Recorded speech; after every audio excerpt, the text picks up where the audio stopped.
पुढच्या वर्षी लवकर याच्या जयघोषात गणपती बाप्पाला आता निरोप दिला जातोय। गौरी गणपतींचं विसर्जन आहे आज आणि आपण जर पाहिलं तर पुण्यात ज्या पद्धतीनं गणपती बाप्पाचं स्वागत करण्यात आलं होतं त्याच जल्लोषात खरं तर बाप्पांना आज निरोप दिला जातोय। मुठा नदीच्या तीरावर मी सध्या उभा आहे आणि आपण जर पाहिलं तर विविध प्रकारच्या मूर्ती ज्या बाप्पांच्या विलोभनीय मूर्ती ज्या आहेत त्या आता विसर्जनासाठी तयार झालेल्या आहेत।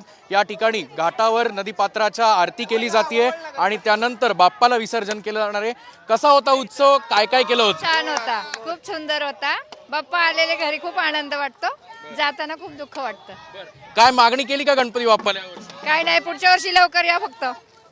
कसा होता यंदाचा उत्सव, काय काय डेकोरेशन घरी केलं होतं? डेकोरेशन तर खूप छान केलं सगळ्यांनी, तर उत्सव तर खूप छान वाटला, पण जाताना जरा थोडं दुःख वाटते गणपती बाप्पाचं, जरा नाही का थोडं इमोशनल झाले।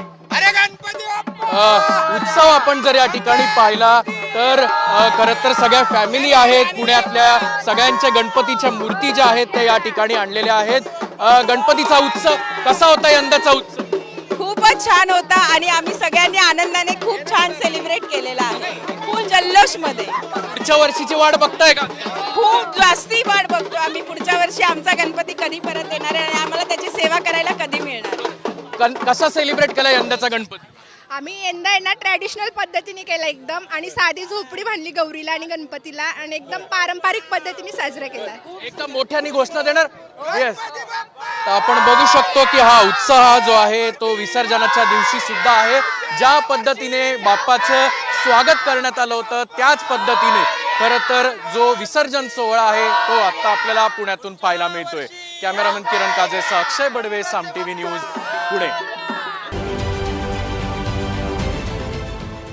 देश विदेशातील प्रत्येक घडामोडींचे लाईव्ह अपडेट मिळवण्यासाठी आता साम टीव्हीच्या सर्व सोशल मीडिया प्लॅटफॉर्मला लाईक, फॉलो आणि सबस्क्राईब करा। तसंच सर्व नोटिफिकेशनसाठी बेल आयकॉन प्रेस करायला विसरू नका।